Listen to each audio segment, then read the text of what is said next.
Madunyiswe uJesu Kristo. Mhlanje sana sami ngifisa ukuba sibuke ivangeli lika Lucas chapter 1 verse 39 to verse 56. Alezo insuku Maria wesuka wakhawuleza waya kwelezintaba emzini wakwaJuda wangena emzini kaZakaraya maqedana wabingelela uElizabeth. Namhlanje sikuba umkhosi okwenyukela nokwenyuswa kwendlovukazi yezulu yenyuselwe ezulwini. Mhlawumbe enhlizweni yami kufika inkonzo yokubonga ukuthi uma sezohamba enyukele ezulwini uhlala nathi kuleli misa. Ngithanda inkonzo kaMaria yokukhawuleza. Ngithanda inkonzo yokushesha. Ngithanda inkonzo yokulungisa izinto. Ngithanda inkonzo yokubuka ebesefisa ukusondela. Ngiyayithanda le nkonzo ngoba khona kubonayo ebesefuna ukukulungisa. Lithi ivangeli elingcwele mefika emshadweni waseKhana amenyelwe wona uyabona ukuthi khona abakuswele maqedane ebeseyobika abikele indodana yakhe athi khona sikuswelayo. Yavuka kumina lenkonzo yokuthi bengiyakumfuna uThixo amase ngimtholile athi bengiyakuyibeka inhliziyo yami athi bengiyawukhipha kwingonyuluka athi bengiyawucela usizi lwami athi bengiyakbatshele ngibaswelayo. Ehlala kumina lenkonzo uThixo ayivusayo ngoba inkonzo yokuthi asike sambe siyobikela uNkulunkulu. Sesikwenze konke, sesibatshele bonke, sekonkelwe bonke, asambeni siyobikela uThixo. Asambeni siye enkosini sithi Jehova, sithi uNkulunkulu wethu athi akukho la ngizoya khona bengicela ukuza kuwena. Sho njalo ngenye imini uSimoni athi siyakuya kubani lokho amazwi okuphilelele kuwena. Siyafika isigaba labantu bezokhuluma, labantu bezobheka, labantu bezolwa, labantu bezodimanda more than what they can give you. Kodwa sekufika isigaba sokuthi sengikwenze konke ngicela ukubikela uNkulunkulu. Konke yokuqala ihleli ekuthenini asike siyombikela sithi njengoba usukhuphuka, njengoba usuya kubaba, njengoba usuya endodaneni bengicela ukubambelela emphethweni wengubo yakho. Konke yami yesibili konke ngiyibona uMaria yenza inkonzo yokugijima ehuzukile. Inkonzo yokugijima elimele ukuthi la ivela khona ngaziwa njengomuntu okhulelwe kodwa indoda yaziwa. La ivela khona ngaziwa njengomuntu othiwa ngenhlamba nomyeni wami usefuna ukungishiya kodwa ngicela ukuhudula umlenze noma ubuhlungu kangakanani. Bangaka balimele asebehleli phansi, bangaka esibalimazile asebemxoshile uNkulunkulu empilweni zabo, bangaka abahuzukile abayibuzayo ukuthi why bother ngibuyele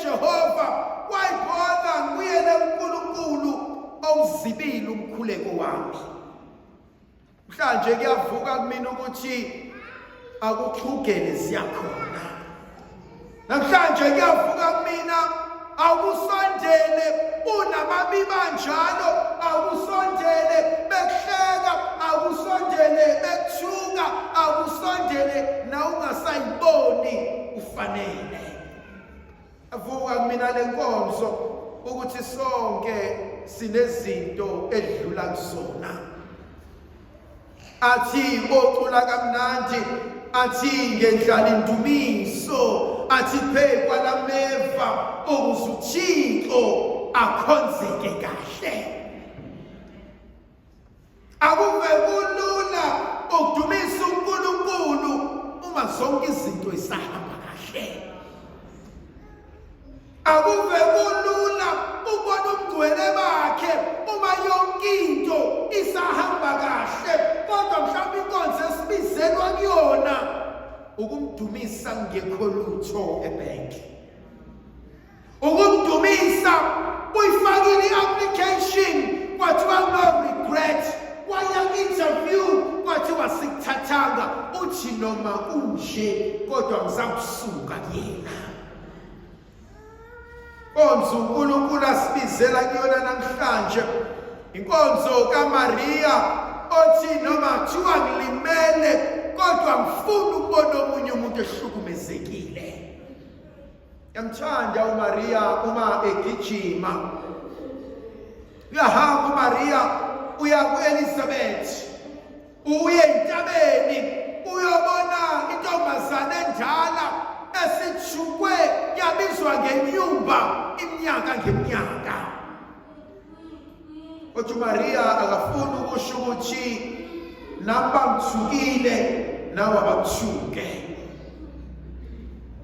Kodwa uMaria ngimbona enza inkonzo ejulileyo uma uMaria ethi la uhlupheka khona nami ngizohlupheka, la ukhala khona nami ngizokhala, la ulinyazwa khona nami ngizokusekela, la bekudicilela khona phansi athi nami ngizokusukumisa. Kuyavuka kumina ukuthi uyayumuzwa umuntu wesimame ethi nginemsiko, ethi akusavumi, athi ngifuna ukolungisa izinto, athi ngiyazwela mangibona lokhu kwenzeka kuyena. Inkonzo uNkulunkulu asibizela kuyona inkonzo elula, ngoba uNkulunkulu usibizela enkonzweni yokuthi usizi lomunye akungabe ukujabula kwami. Usizi lomunye umuntu nokukhathazeka komunye umuntu anganginiki into engizokhuluma ngayo, kodwa ngisondele maqedane bese ngifihla ihlazo lakhe ebese ngimsiza. So njalo ubhala kahle uthi ungajabuli ngamsitha sami ngoba ngiwile, athi ngelinye ilanga ngiyavuka. Athi ungajabuli ngami ngoba ngihleze kumnyameni, athi ngelinye ilanga ngiyahlala ekhanyeni okuKristu. Sithi isintu sithathwe semsamo simphose emnyango. Ngiyayithuke uma ngibona umuntu ejabula ngosizi lomunye umuntu. Abahlakaniphile nabasazi izulu bathi wenkosikazi wazi wayisukulu yakhohlwa nawusazozala. Yazi khona ezinye izinto uJehova athi ngenzenze kuwena kodwa mzozenze ey'nganeni zakho. Khona omunye ubuhlungu engeke ngibuzwe mina ngoba buze directly, kodwa ngizobuzwa ngoba sekwenzeke kulabe engibazalayo. Ngiyayithanda inkonzo eyenziwa u-Elizabeth. Uthi u-Elizabeth kwenzeke kanjani ukuba unina umsindise eze kumina. Wakwalibona ihlazo nechilo, bonke abanye abantu babelibuka bahleke bajabule ngalo, ebesethi u-Elizabeth mina ngizolifihla leli hlazo ngoba ngoma kade bona kade ngangishayeka. Besibadinga oma abangeke bathi pull her down, but abazothi pull her up. Abathi the success of this woman is my success. The success of this man is my success. Besudinga umndeni ozojabula, ujabulela ukuthi phakathi kwekhaya ukhona sephumelele.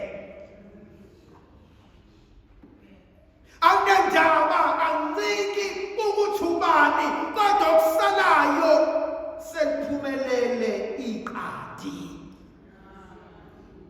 Owakwethu lo akikiza umuntu, ayiqhenya umuntu, ajabula umuntu, baze babuza abanye, uyamazi yini ngizalwa ndawonye, athi angizalwa ndawonye, kodwa ukuphumelela komuntu omnyama ukuphumelela kwami. Siyabadinga abantu abamnyama, nothi abamnyama ngebala, kodwa abamnyama nangengqondo, ozothi beyibona umuntu omnyama athi nangu umfowethu, nangu udadewethu, athi beyibona uxakekile esikhundleni sokuthi akunika isinkwa, athi ngiyakunika lesi, athi kodwa woza kufundisa ukubhaka. Ake nganibuza ngelinye ilanga, yazi amandiya anokhazini abangazani nawo.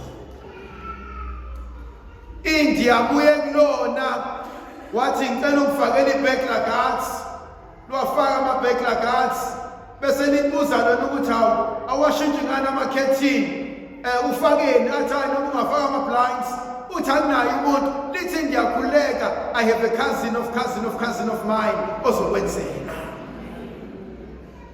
Mawusumtracer lo cousin of cousin, akekho cousin of cousin, kodwa ucabangile ukuthi sengisengangena ngentuba, angisale sengiqoqa konke, ngiqoqele ekhaya. Why sinomona thina abantu abamnyama? Uyazi khona omunye umuntu uhlezi ngiyiqoqa le ndaba ukuthi ngiyabona ukudla efrijini, athi ngeke ngithathe ngiyobanika laba. Khona abanye phakathi kwethu abasebenza kamnandi, qashwa ngapha nangapha, ney'ngane zethu engakwazi ukungena ithola ama-internships, kodwa khona abanye bethu la abangasho ukuthi for internship woza. Khona abanye abantwana bathi I only need the experience, angidingi imali. Hhayi esho vele ke ngencane ngeke basize mina. Uma engasizo wena umuntu omnyama uzosizo ubani? Khona indoda engiyithandayo to Steve Biko, unencwadi ayibhalile athi I write what I like. Khona isection engiyithanda iyodwa athi black man, you are on your own. Unless ishumayela lelo vangeli lokuthi black man, you are on your own, so hlezi siziqina.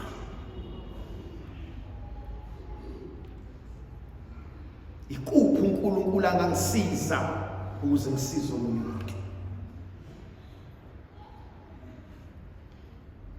Self-hatred. Ngaqhamuka umlungu la, uyobabona abantu begaqa ngamadolo, bekhumula igqoko, sekufika ubasi. Akasebenzela umuntu omnyama, uzoshintsha ungabi umuntu omnyama, athi mlungu wami.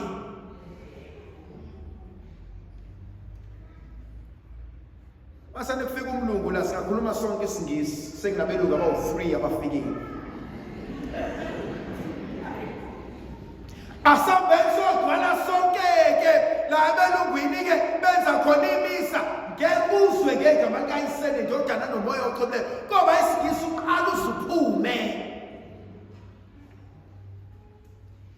Bese kuyabuzwa indaba, hayi black people understand.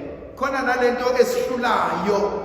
If umbona umuntu omnyama ekhuluma isingisi esihlephula, you must always understand ukuthi English is not the first language yakhe. Khona enye language ayazi kangcono more than isingisi. Kodwa angeneke okumlungu noma okuqala ngesandla, sikhuluma isiZulu sifana kalo, awuyazama, awubuke banda, he's so good, no akazama akakwazi uyehluleka.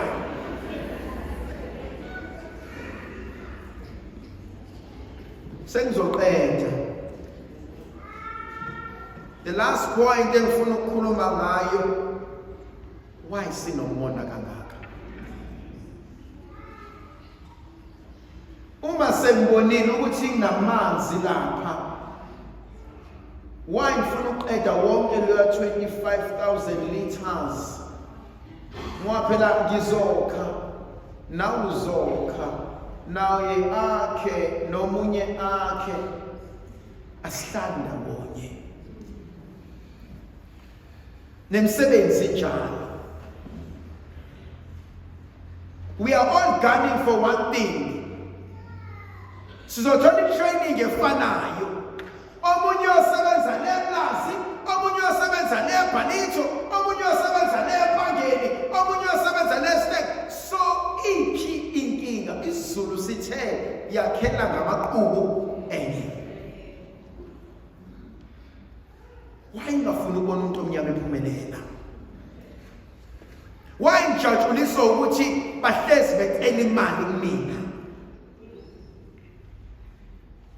Ngofunda nini ukubasukumisa babe ngenyawo, ngike ngime egugeni kwami, ngibabuka ukuthi hayibo, ngafika ku-one room, sebene double story. Abakhelwanga yimina, mina ngafundisa lengane yabafundisa bonke. Namhlanje ekuseni I was reading something. I read something and there was a quotation that was said by this great businessman. He said, almost everything you need to learn in life, you can get it from internet. And I agree. And I agree. Funa ukuchallenge'a iy'ngane zethu. Ngiyeke ngihamba la malokishini noma edrobheni, bona iy'ngane ey'ningi igcwele eduze kwase-library. Ngithi mina, wow, iy'ngane zethu ziyakuthanda ukufunda.